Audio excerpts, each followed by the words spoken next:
Queridos, nós estamos mudando o sistema de envelopes da nossa igreja, tá bom? Você vai ver que a gente tinha um envelope que tinha o nome do membro, tinha uma ficha interna, só que como a gente já passou dos 150 membros da nossa igreja, então todo ano os envelopes têm que ser refeitos e isso chegou no teto do que era possível de ser feito.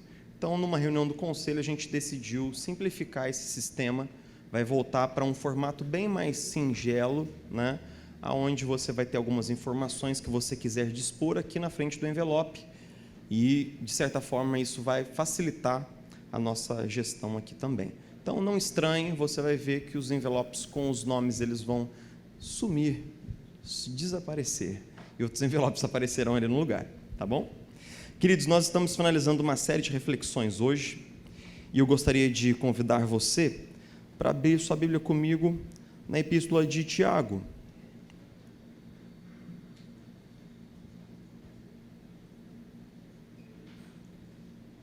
No capítulo 1.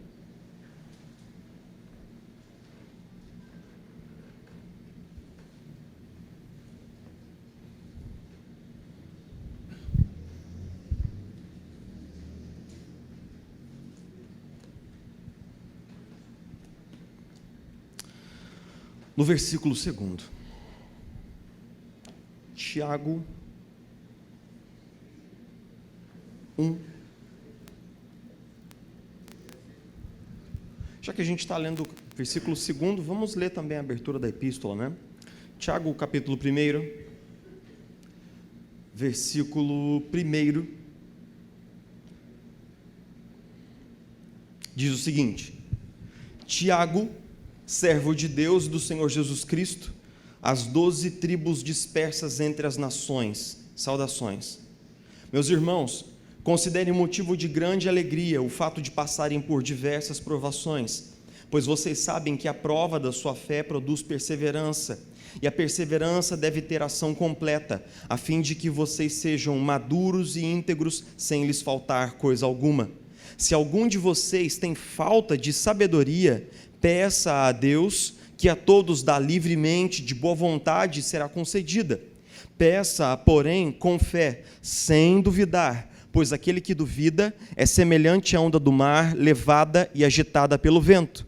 Não pense que tal pessoa que receberá coisa alguma do Senhor, pois tem mente dividida e é instável em tudo o que faz. O irmão de condição humilde deve orgulhar-se quando estiver em elevada posição, e o rico deve orgulhar-se caso passe a viver em condição humilde, porque o rico passará como a flor do campo. Pois o sol se levanta, traz o calor e seca a planta, cai então a sua flor e a sua beleza é destruída. Da mesma forma, o rico murchará em meio aos seus afazeres. Feliz é o homem que persevera na provação, porque depois de aprovado receberá a coroa da vida, que Deus prometeu aos que o amam. Quando alguém for tentado, jamais deverá dizer: estou sendo tentado por quem? Por Deus. Pois Deus não pode ser tentado pelo mal, e a ninguém tenta. Cada um, porém, é tentado pelo próprio mau desejo, sendo por este arrastado e seduzido. Então esse desejo, tendo concebido, dá à luz o pecado, e o pecado, após ter se consumado, gera a morte. Meus amados irmãos, não se deixem enganar. Toda boa dádiva e todo dom perfeito vem do alto, descendo do Pai das luzes, que não muda como sombras inconstantes.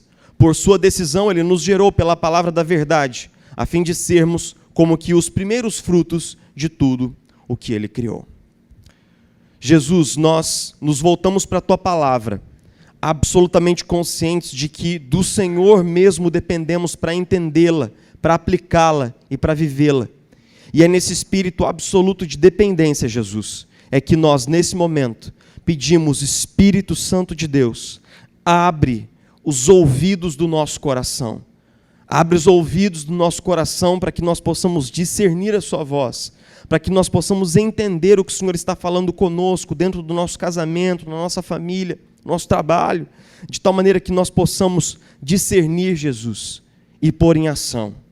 Nossa oração é feita com fé, não da boca para fora, no nome de Jesus. No nome de Jesus. Nós estamos partilhando um tema que é praticamente um desafio com a nossa comunidade esse ano, partilhando a nossa esperança. E a função dessa série de janeiro é nos lembrar de uma verdade que muitas vezes nós cristãos esquecemos, ou que fica um pouco embotada, esquecida no nosso coração. A verdade de que, quando Jesus olha para o mundo, ele vê um mundo em trevas. Ele vê um ser humano cativo por forças complexas, perigosas, insidiosas. Jesus vê um mundo oprimido pelo mal. E assim também era o olhar dos profetas e dos apóstolos. A gente tem conversado, né? A gente conversou 2 semanas atrás que a origem da entrada do mal no mundo e quando as trevas se alastraram sobre a criação foi propriamente em Gênesis 3. Quando a escolha da rebeldia dos nossos primeiros pais colocou a perder o projeto original de Deus e abriu a porta para que forças poderosas e malignas entrassem na criação. Nós vimos na semana passada 2 dessas forças. Nós vimos que há um mundo espiritual, e nesse mundo espiritual, seres que nós sabemos pouco pela Escritura, mas que são seres maus, são seres inclinados a todo tipo de perversidade. Esses seres estão ali para nos tentar e para nos acusar. Além desses seres, há um sistema todo, um mal coletivo, social, um mal plural, que a Bíblia chama de mundo. Hoje nós vamos ver o último pé desse tripé do mal, conforme a teologia reformada. E eu deixei justamente essa reflexão para o final, porque ela é a pílula mais difícil de engolir. E é a verdade mais difícil da gente se submeter a ela, que é o fato de que não há um mal só ao nosso redor. Há um mal dentro de nós. Quando nós pisamos na epístola de Tiago, nós estamos falando daquele que foi o grande líder da igreja de Jerusalém. Provavelmente ele ocupou o lugar de Pedro após o martírio de Pedro. Ele se tornou um apóstolo muito conhecido. Nós sabemos que Tiago, ele era meio-irmão do Senhor. É assim que os teólogos o chamam, uma vez que Jesus foi gerado do ventre de Maria, mas não da semente de José. Então, ele era irmão do Senhor, mas os teólogos sempre reenfatizam. Tiago, meio-irmão do Senhor. Então, de uma certa maneira, nós temos um homem que era muito conhecido da igreja primitiva, era um homem que era conhecido por sua vida de piedade, de oração, e que, na sua epístola muito breve, apenas 5 capítulos, ele manifesta um estilo muito parecido com o Sermão do Monte de Jesus, uma maneira muito frontal de colocar as coisas, uma maneira muito direta, muito objetiva, um estilo que não agradou alguns leitores históricos dessa epístola, como Martinho Lutero, por exemplo, que quis tirar a epístola de Tiago do cânon, quando ele traduziu a Bíblia para o alemão pela primeira vez. Mas a epístola de Tiago, ela oferece uma excelente abordagem, porque ela é muito prática, ela é muito sucinta, e ela trata de questões que Paulo trata de uma maneira muito mais longa, Paulo trata de uma maneira muito mais sintética, olhando dos nossos olhos, dizendo a verdade, sem ficar vermelho. E é justamente nesse contexto de confrontar, digamos assim, a igreja para a qual ele está escrevendo para as 12 tribos dispersas entre as nações. Provavelmente ele está pensando em todos os cristãos que foram espraiados, foram esparramados quando iniciou-se a primeira grande perseguição dos romanos contra os cristãos. Então ele está escrevendo para muitas igrejas em muitos lugares. E ele escreve falando sobre o que estava acontecendo propriamente dentro dessas igrejas. Ele escreve falando sobre: tende motivo de grande alegria passardes por várias provações. Ele começa tocando na questão do sofrimento, das provações. Logo ali em seguida, ele exorta aqueles leitores que eles peçam a Deus sabedoria. E no versículo 13, nós chegamos num momento em que há uma exortação, um comando de Tiago, que é muito difícil da gente entender. Eu, pessoalmente, quando li a epístola de Tiago pela primeira vez, eu falava, cara, isso daqui é tão óbvio que não deveria nem estar aqui. Mas ele faz questão de dizer: quando alguém for tentado, não diga, estou sendo tentado por quem? Por Deus. Primeira vez que eu li isso, mas isso daqui é tão óbvio, é tão claro que Deus não tem esse papel não é dele, de tentador. por que Tiago está trazendo isso à baila aqui? Na verdade, a gente tem que amarrar os temas que ele está tratando aqui até o versículo 13. Porque, para a gente ter uma ideia, a igreja que Tiago estava escrevendo era uma igreja que muitos cristãos estavam sendo delatados e assassinados por causa da sua fé. Eles estavam sendo mortos.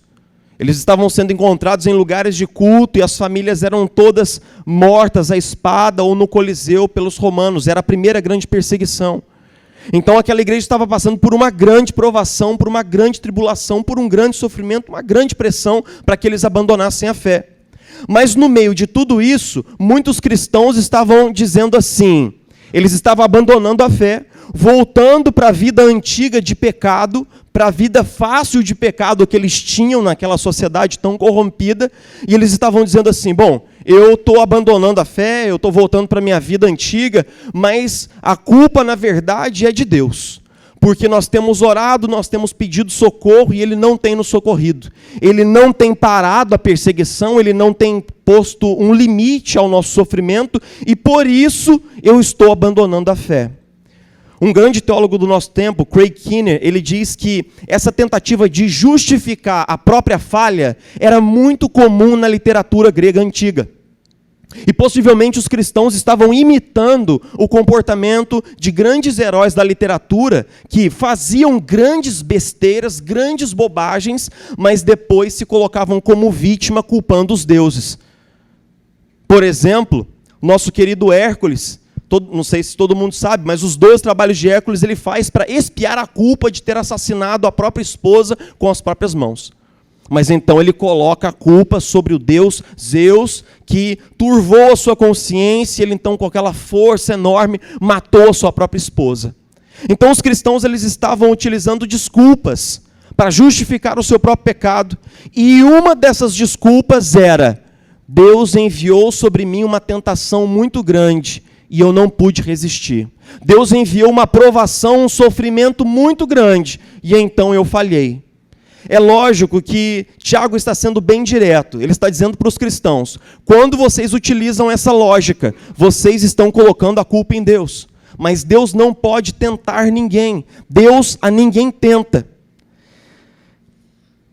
2000 anos se passaram, e a ideia de colocar a si mesmo no lugar de vítima ganhou uma escala muito maior.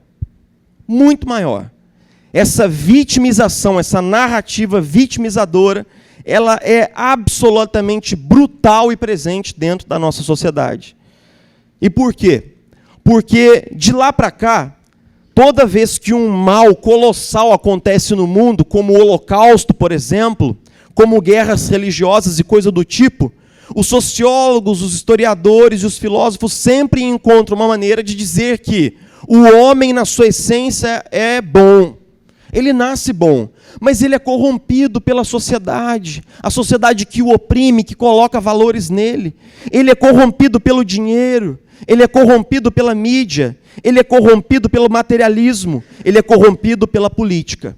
Todas as vezes que a nossa sociedade vai explicar o mal no mundo, sempre ela recorre a alguma coisa que está fora de nós. Porque se tem uma ideia que a nossa geração não aceita, é a ideia clássica de que o homem tem um instinto para o mal dentro dele. Nós não aceitamos essa ideia. E eu tenho topado com cada vez mais cristãos que têm muita dificuldade de aceitar a ideia da pecaminosidade. Pessoas que têm uma narrativa, ou abraçaram uma narrativa, de que nós, na verdade, fazemos erros e cometemos equívocos porque fomos pressionados, porque houve um contexto. Então vamos às versões populares, né, dessa negação do mal que há em nós. Em primeiro lugar, uma frase muito comum, todo mundo faz. Quando você confronta alguém, a pessoa fala, não, mas todo mundo faz isso. Todo mundo só nega imposto. Todo mundo faz aqui. Todo mundo retrocede lá o reloginho do carro quando ele está muito rodado para vender. Todo mundo faz. A ideia de que nós não temos o que fazer porque o sistema já disse que esse é o comportamento padrão. Então eu não tenho outra alternativa a não ser aderir a ele.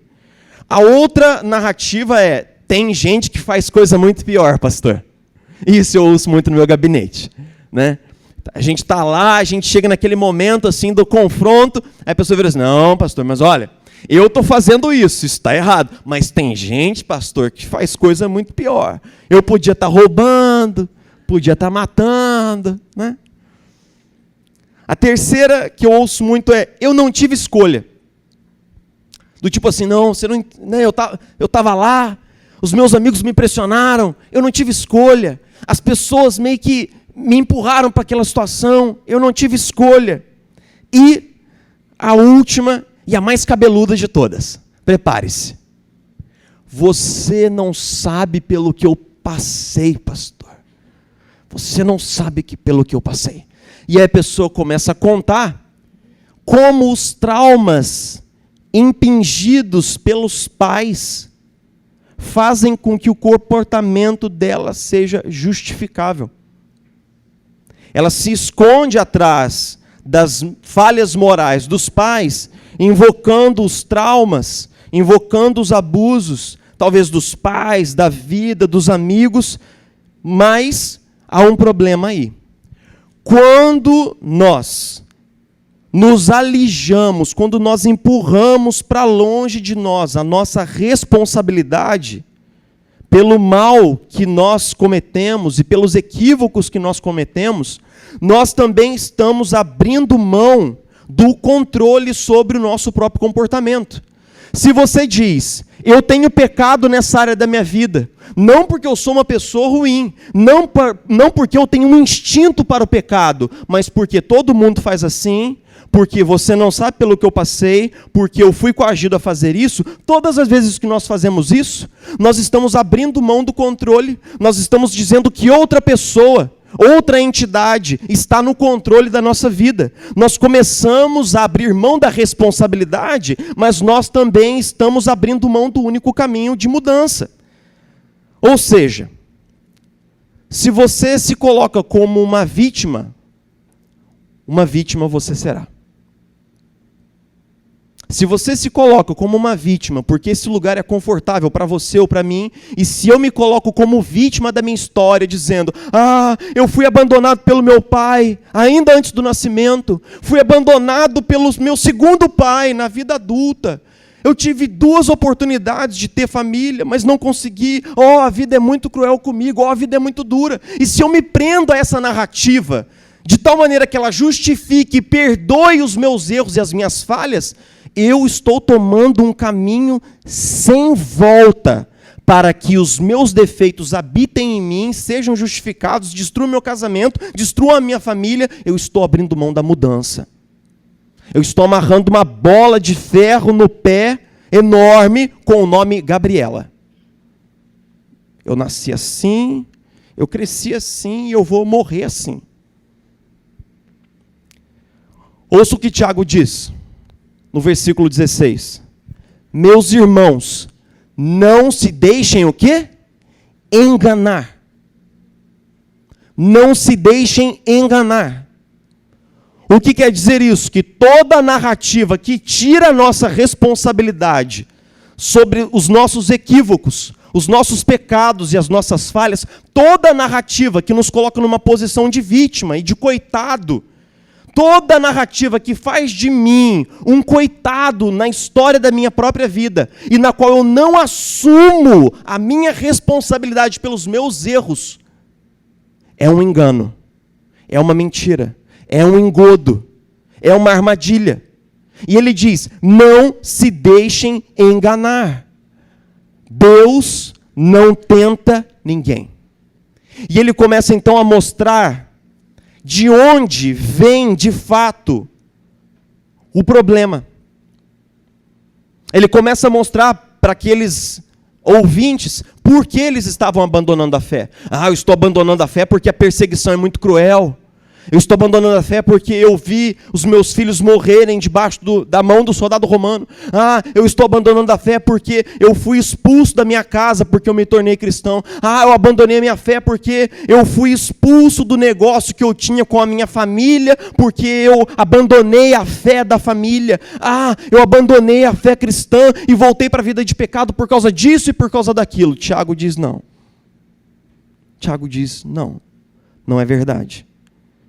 E a primeira coisa que ele nos ensina é que nós devemos distinguir provações de tentações. Tiago usa um termo grego só ao longo de todo o capítulo 1, que é peirasmos. Peirasmos vem da ideia de provar alguma coisa, testar, avaliar. Nos primeiros versículos, quando ele diz assim, meus irmãos, tenham grande alegria poder passar por muitas provações. Ele está utilizando o termo peirasmos. Ele está dizendo assim, meus irmãos, fiquem felizes, porque Deus decidiu investir na vida de vocês, utilizando o sofrimento, que seria absolutamente sem sentido e inútil, mas Ele está usando o sofrimento para gerar perseverança em vocês. Então, Tiago diz que quando nós cristãos passamos pelo sofrimento, do ponto de vista de Deus, Ele está investindo em nós, para que nós sejamos mais parecidos com Jesus. Mas ele usa o mesmo termo, no versículo 13, para dizer que quando cada um é tentado pelo seu próprio mau desejo. Ele usa o mesmo termo grego, peirasmos, mas não com o sentido daquilo que Deus faz na nossa vida, mas com o sentido do que o diabo faz em nossa vida. É por isso que o teólogo Craig Keener, ele diz o seguinte, Gênesis 22, o texto diz assim, depois dessas coisas, Deus pôs Abraão a quê? A prova.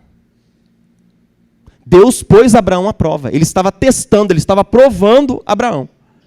Mas não para que Abraão caísse, mas sim para que Abraão crescesse. Esse era o propósito de Deus.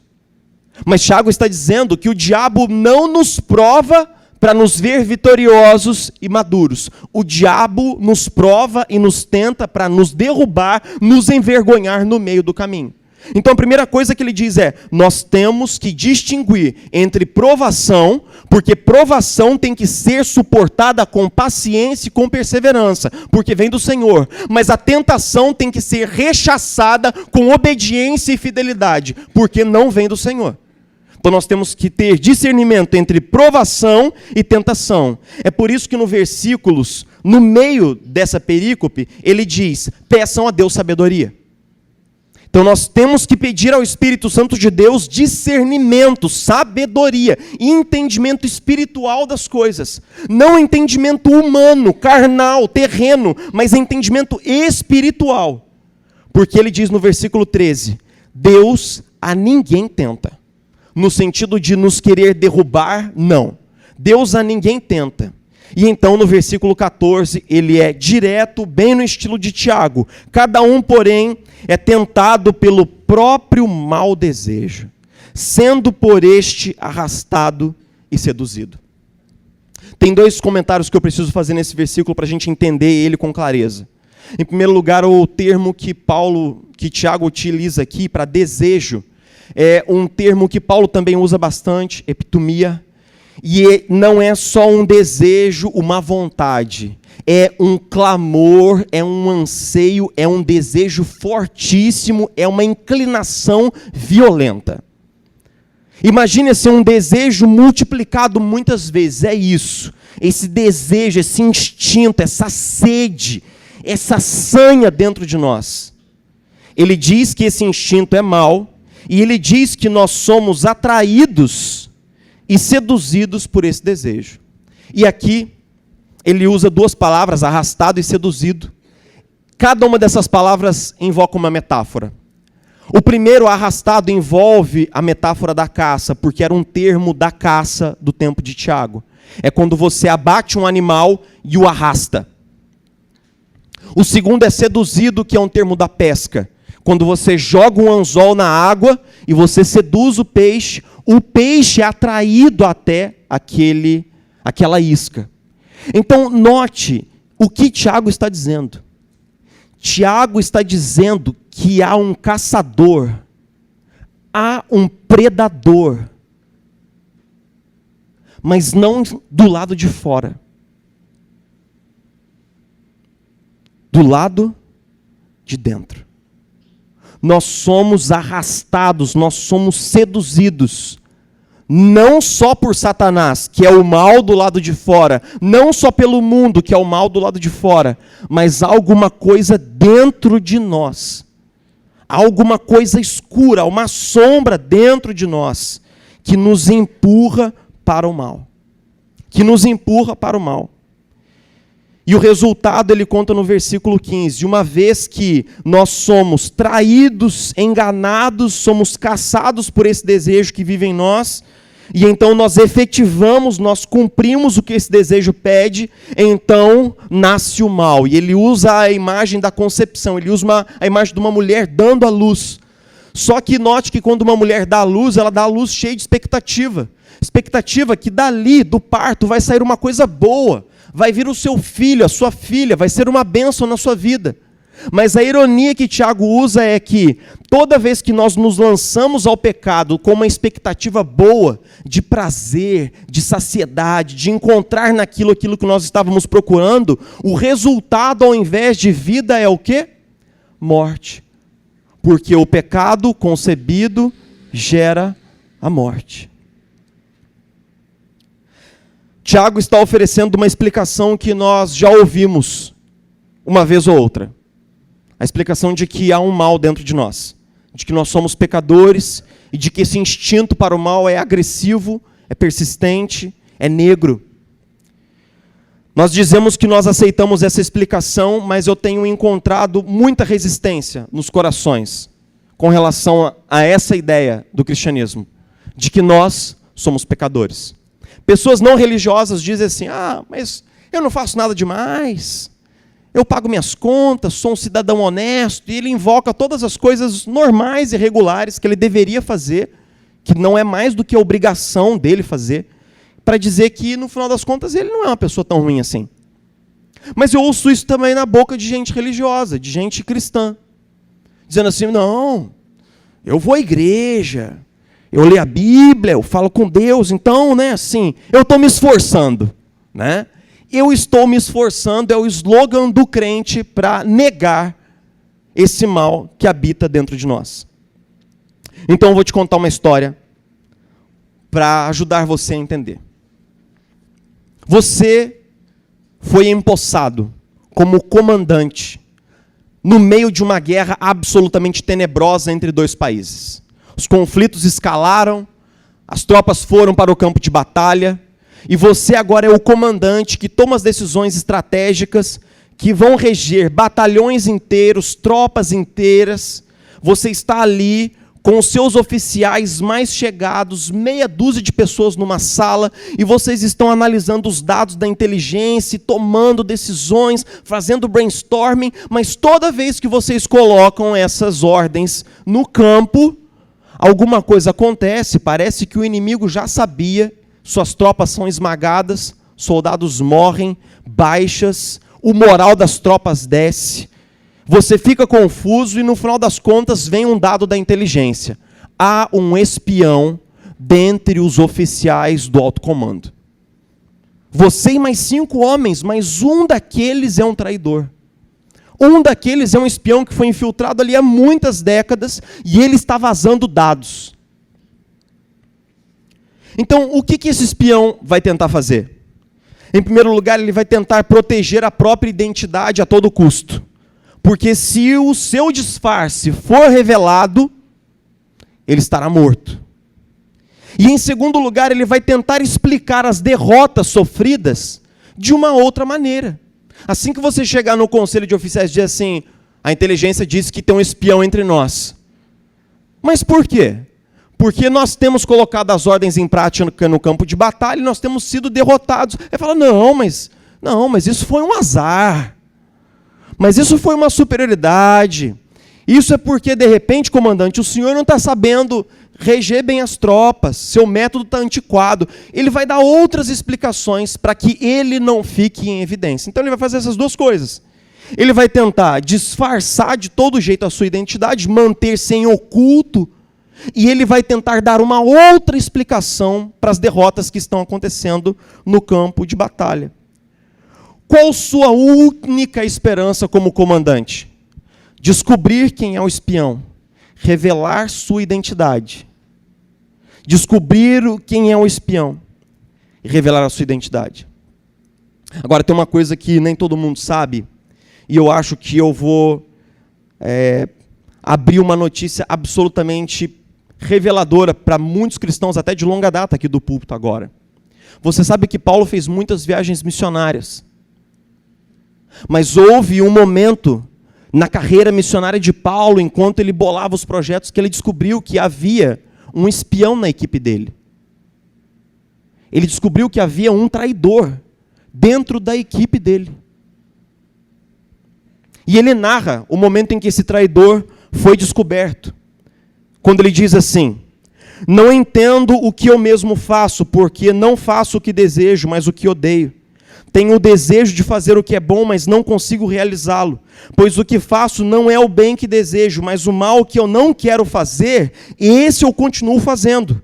No íntimo do meu ser tenho prazer na lei de Deus, mas vejo outra lei atuando nos membros do meu corpo, guerreando dentro da minha mente, tornando-me prisioneiro da lei do pecado que atua em meus membros. Miserável homem que sou, quem me libertará deste corpo sujeito à morte? Paulo descobriu que havia um espião infiltrado nele. Ele descobriu que muitas vezes ele sabia o bem que ele deveria fazer, mas de alguma maneira ele não fazia aquilo. Mas ele também sabia de coisas que ele não deveria fazer, mas ele continuava fazendo aquelas coisas. E foi só nesse momento em que Paulo teve esse espião revelado que, de fato, ele entendeu o Evangelho. Agora, como é que a gente percebe esses sintomas de que há um espião morando dentro de nós? Você sabe o que significa autossabotagem? É quando você mesmo se sabota. Ninguém sabota você. Você não deveria falar aquela coisa estúpida no meio da reunião, mas você vai e fala. Você não deveria tratar a sua esposa daquela maneira, naquele instante, naquele contexto errado, mas você vai e faz. Você sabe que não deve fazer, você sabe, mas há alguma coisa dentro de você que te sabota, atropela você, entra em campo e faz aquilo que você sabe que vai causar uma destruição imensa. O que é um vício? Um vício é quando você quer parar com um determinado comportamento.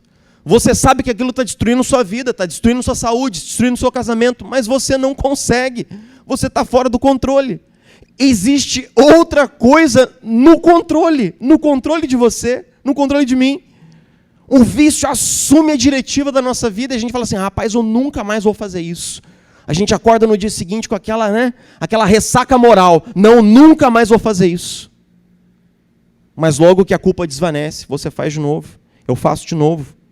E por fim, autoengano e autopunição. Eu vejo muito autoengano quando a pessoa tem a verdade a um palmo do nariz, mas ela diz assim: é óbvio que não pode ser essa a explicação, é óbvio que meu casamento não está destruído por minha causa, é óbvio que a culpa é do meu cônjuge, é óbvio que a culpa é da igreja, é óbvio que a culpa é dos meus filhos, é óbvio. A verdade está a um palmo do nariz. Mas há um mecanismo agressivo de negação ali, autoengano. O grande problema do espião que vive em nós é que, enquanto a identidade dele não for revelada, a identidade de Jesus também não vem à tona. E esse é o maior mal. Porque para aquelas pessoas que olham para si mesmas e não conseguem ver a hediondez, a feiura do próprio pecado, eu pergunto: se você não é tão mal assim, se eu não sou tão mal assim, se no fundo eu sou uma pessoa boa, então quem é Jesus para você? Ah, Jesus é uma pessoa boa, não tão assim, eu não sou tão bom como ele, mas Jesus é uma pessoa boa que veio dar um exemplo moral e tal. Ótimo. A segunda pergunta é: o que Jesus estava realizando quando ele morreu na cruz, se eu não sou tão ruim assim? Por que teve que ser tão agressivo? O que Jesus estava realizando na cruz do Calvário, morrendo, se afinal de contas, assim, eu só dou uns vacilos de vez em quando. A grande questão é que, enquanto nós não descobrirmos a hediondez do nosso pecado, nós não seremos capazes de ver quem Jesus é de fato. Certa vez um homem muito religioso procurou Jesus Cristo na calada da noite. Seu nome era Nicodemos. Ele era um dos principais da sinagoga. E ele começou a conversar com Jesus. Jesus, nós sabemos que você é um profeta de Deus, porque os sinais que você faz e tal. Aí Jesus foi assertivo com ele. Jesus deu logo um soco no nariz daquele cara e disse assim: se você não nascer de novo, você nunca verá o reino de Deus. Ele perguntou: mas Jesus, como é possível que alguém nasça de novo? É impossível que alguém entre no ventre da sua mãe e nasça de novo. O que Jesus estava dizendo é o seguinte: Nicodemos, se esforçar para ser bom não é o bastante, porque há uma natureza inteira errada dentro de você, há um instinto para o mal dentro de você, e isso não pode ser mudado, apenas se você nascer de novo. E Jesus depois diz, nascer do alto, e Jesus complementa, nascer do Espírito Santo de Deus. Na abertura do Evangelho de João ele diz, ele veio para os seus, mas os seus não o receberam. Mas a todos os que creram no seu nome foi-lhes dado o poder de serem feitos filhos de Deus. Meus irmãos, não se engane. Eu repito as palavras de Tiago, não se engane. Não se engane. Eu acredito que uma das passagens bíblicas que mais nutriu a minha alma durante muitos anos foi Romanos 7. Porque durante muitos anos eu lutei com muitas coisas dentro de mim. Um rancor doentio que eu tinha de pessoas que haviam me ferido. Uma indiferença doentia de pessoas que estavam sofrendo à minha volta. Eu era capaz de ver o impostor que um dia foi revelado. Eu era capaz de ver a negridão que habitava o meu coração. Mas eu absolutamente não sabia o que fazer com aquilo. Você e eu sabemos que toda tentativa de melhoria moral é fadada ao fracasso. Você e eu sabemos que nós não podemos sequer mudar o nosso próprio coração. E é por isso que a fé cristã, ela faz coro com outras fés quando diz, há um mal no coração do homem. Mas ela é única quando diz, você não pode fazer nada a esse respeito. Ela é a única que diz, você não pode fazer nada a esse respeito. Porque a grande sacada da fé cristã não é uma tentativa de melhoria moral, não é uma tentativa de ascensão moral, não é uma tentativa de autotransformação, de automudança, mas é uma questão de rendição. Porque apenas Jesus Cristo morto na cruz do Calvário, no seu lugar e no meu lugar, é o poder do Evangelho para nos transformar, não nos comportamentos mais periféricos da nossa vida, mas no centro e no cerne do nosso coração. Apenas o poder do Espírito Santo de Deus derramado sobre você, colocado sobre você, apenas a justiça de Cristo encaixada em você, poderá transformar você do alto, do Espírito, nascendo das águas, para ser uma nova criatura. Para ser uma nova criatura. Meu irmão, se você veio até esse dia, tentando e tentando de novo, o meu conselho para você é, desista de tentar. E confie naquele que já morreu no seu lugar. Só ele tem poder para te transformar. Então não é uma questão de nós colocarmos mais força e mais empenho, mas é uma questão de nos rendermos àquele a quem até agora nós não nos rendemos. Não se engane, Jesus não está impressionado com o seu esforço. Não se engane, Jesus sabe quem você é. Jesus sabe quem eu sou. Jesus conhece toda a podridão que habita aqui dentro de mim. Eu estou nu diante dele. Mas graças a Deus, ele é o único que é capaz de me amar incondicionalmente e de morrer no meu lugar. Aquele que é o único que te conhece, é o único que deu a vida para que você fosse uma nova criatura. Eu quero te convidar a orar comigo, a fechar seus olhos e a pedir: Senhor, trabalha no meu coração, me ajuda. Eu quero ser uma nova criatura. Eu quero nascer de novo. Eu quero nascer do alto.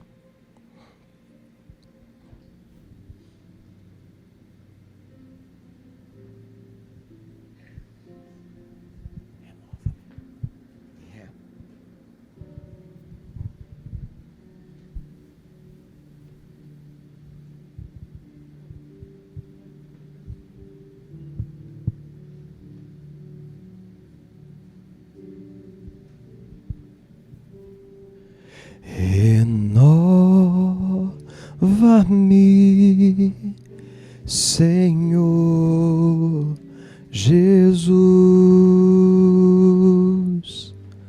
Já não quero ser igual.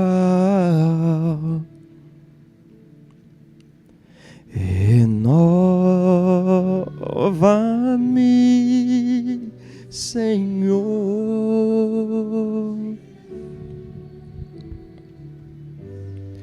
Põe em mim teu coração,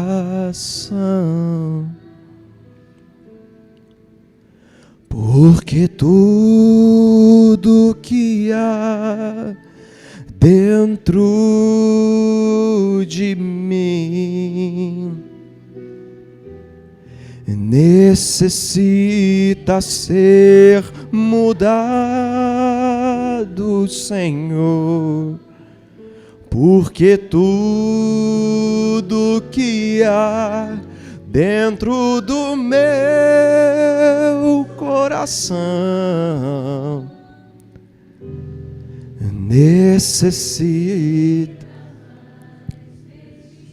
Vamos orar. Ora essa canção comigo, dizendo: renova-me, Senhor Jesus.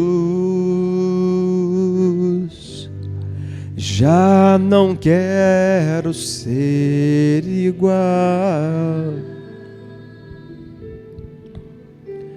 Renova-me, Senhor Jesus.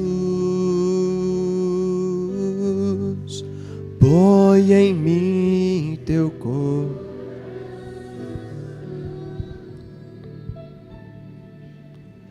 Porque tudo que há dentro de mim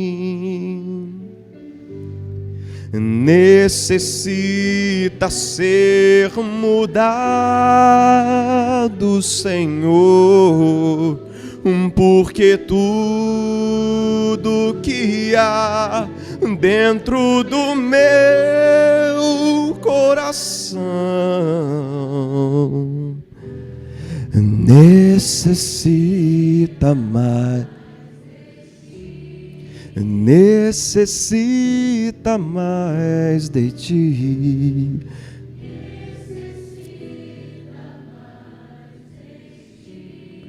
Necessita mais de ti.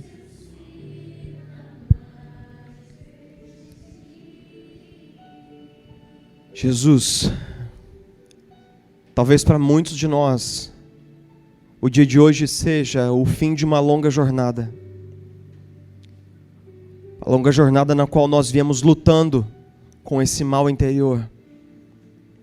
Lutando, com uma ideia, Jesus, de que talvez fosse possível vencê-lo, fosse possível arrancá-lo de nós. Mas Jesus, nós nos lembramos da palavra que o Senhor deu ao apóstolo, quando ele orou pedindo para que o espinho fosse tirado, e o Senhor lhe disse: a minha graça te basta, o meu poder se aperfeiçoa na sua fraqueza. Obrigado, Jesus. Nós sabemos que até o dia em que o Senhor retornar, esse mal continuará em nós, mas nós sabemos que nós já passamos da vida para a morte, porque já não há nenhuma condenação para todos aqueles que estão em Cristo Jesus, conforme nos ensina a Tua palavra. E nós cremos que exatamente agora o Teu Espírito está mortificando a nossa carne, está matando, sufocando esse velho homem para que ele morra e deixe de ter tanto espaço e tanta voz no nosso coração e na nossa consciência. E exatamente agora o Senhor nos enche do Teu Espírito, nos colocando sob o controle da Tua vontade, nos fazendo servos do Teu coração e nos ensinando a obedecer ao Senhor em todas as coisas.